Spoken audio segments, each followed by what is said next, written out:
So ito guys, may bagong trending ngayon na motor taxi rider. Matapos kasing may nakuha siyang passenger. Ito sa lahat ng mga motor taxi, no. Maging ano sana sa inyo to, no.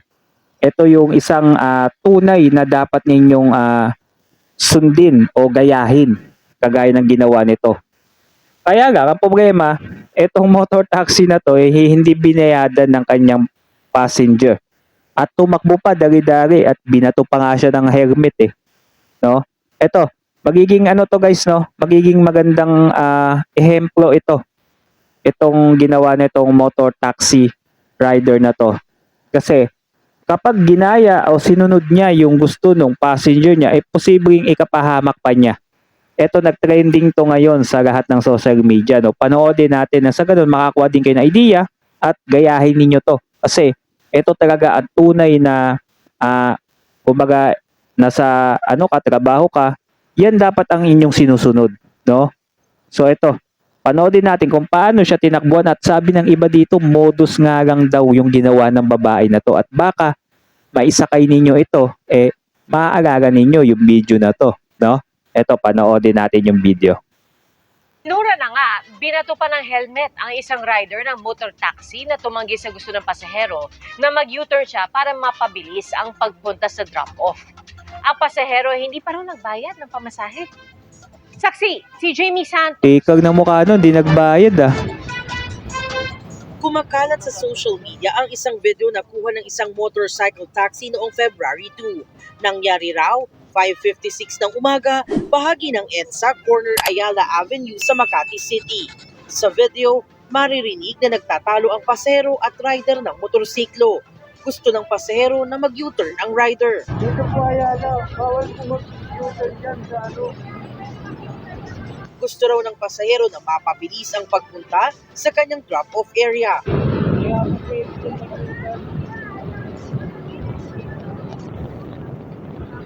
Nasa EDSA na po kami, pakaliwa sa Ayala. Yun po, gusto niya po akong pa-U-turn sa illegal U-turn. May signage naman pong no U-turn, pinagpipilitan niya po. Ayun. So move it rider pala to siya, no, ng motor taxi, no. So eto, ang system pala nung naisakay niya, gusto siyang pag-U-turn dun sa bawal. Tama naman ginawa nitong rider, hindi siya nag-U-turn kasi alam niyang bawal at matitikitan siya dun. Pabuti sana kung babayadan nung babae yung ticket, di ba? Wagan joke talaga, no. Pag may ganito ka talagang naisakay, no, mabubwisit ka talaga. Kasi pinagpipilitan. Tapos dito, eto. Pagkatapos niyan, syempre, hindi pumayag itong move it rider na to. Pagdating niya doon sa pagbabaan, bigla siyang tinakbuhan ng kanyang naisakay. Baka wala yata itong pambayad kaya ganun. Rider na si Mark Henry paglinawan dahil bawal ang U-turn sa naturang lugar at maaari siyang mapatawan ng multa o maaksidente. Tama. no U-turn nga po No U-turn nga daw. Papunta po ang parking doon. Siyempre, baka po matikitan po ako. Pag nag-U-turn po, sinunod ko sa kanya. Matikitan ako. Tapos baka mabanggaan ako. Siyempre, masisi pa po sa akin. Kaya nag-iingat lang din kayo. Ako po, nag-iingat lang po. Bawal mag-U-turn doon.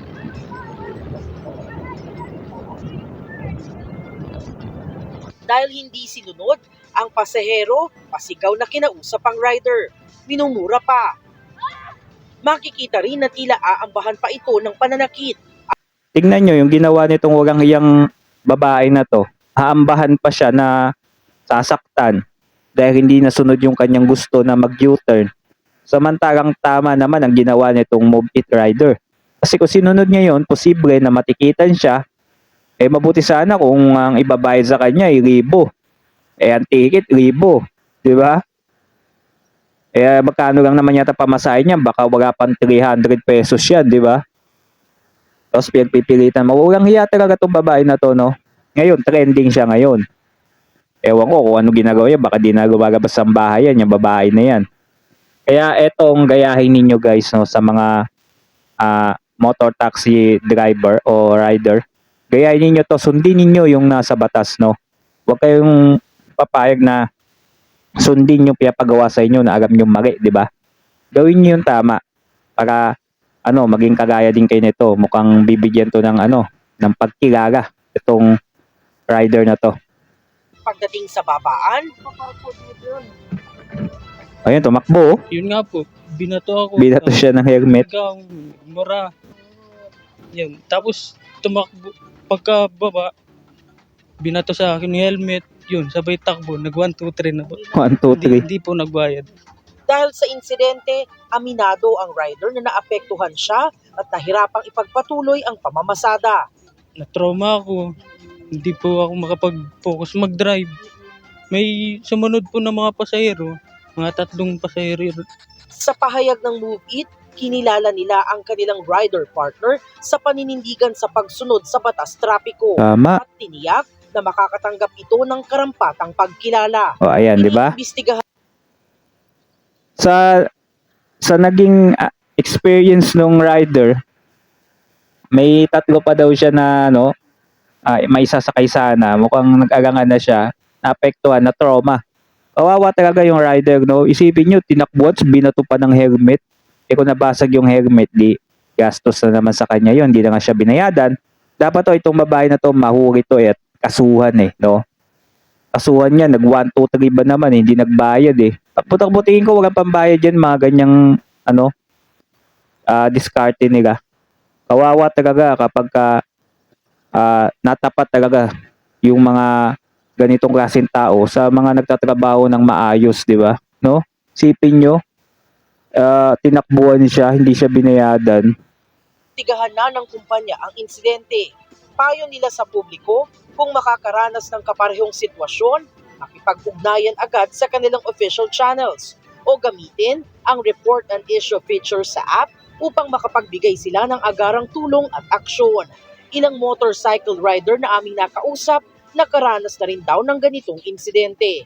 Hindi ko susundin yun kasi kawawa kayong mga riders kami. Tama. O, kasi disgrasya tapos huli pa kami ng enforcer. Kulang pa yun namin, ma'am. Kita. Pag dumaan ba ako ng bus lane, babayaran mo ba? Pag natikitan ba ako, babayaran O, ganun dapat. Sisimula yung pagtatalo nila. Para sa GMA Integrated Ganun dapat, sabi mo kagad, pag ako ba nahuli dyan,